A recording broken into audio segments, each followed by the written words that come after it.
আমার সত্যি জানতে ইচ্ছে করছে আজকে আপনি এই ঘটনার পরে কি বলবেন? কোন অধিকারে ভারত নিজের জমিতে সে কাঁটাতার দিচ্ছে, নাকি বেড়া দেবে, না পাঁচিল তুলবে, সে নিজের জমিতে দিচ্ছে, সেখানে বাংলাদেশের বর্ডার গার্ড তারা এসে বাধা দিতে এসেছিল কেন?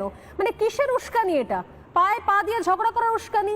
একটা যুদ্ধ করানোর জন্য একটা সুরসুরি দেওয়া? ভারত তো যুদ্ধ করতে চাইছে না, কোনোভাবে কোনো পদক্ষেপ নিচ্ছে না। এটা কি ধরনের ব্যবহার হলো? এটা কি ধরনের পদক্ষেপ? কি বলবেন আপনি এটাকে?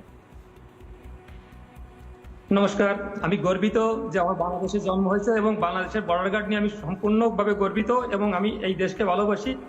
এই দেশের জন্ম আমার শত জন্মের কর্মের ফলে হয়েছে, কারণ বাংলাদেশের মতো একটা শক্তিশালী জন্মগ্রহণ করা একটা ভাগ্যের ব্যাপার, ভারতের মতো একটা দুর্বল দেশে জন্মগ্রহণ করা অন্য ব্যাপার।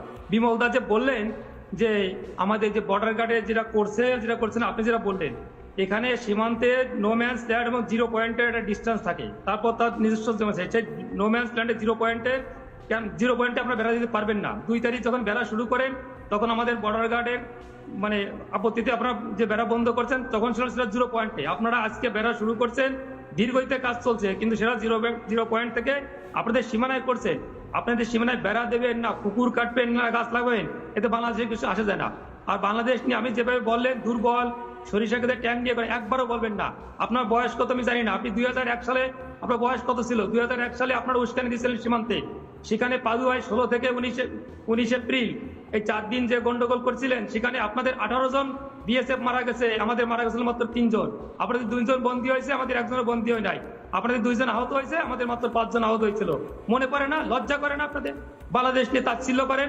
2001 সালে শিক্ষা হয় নাই, 2005 সালে 18 বর্ডারে গন্ডগোল করছিলেন, সেখানে আমাদের অ্যাসিস্ট্যান্ট কমান্ডার শ্রীমান জীবন কুমার দিদি আমার সন্দেহ আছে আপনি নাম বাড়িয়ে বসেছেন। বাংলাদেশে কত বড় কি নাই?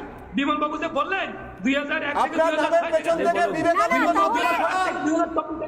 দেখেন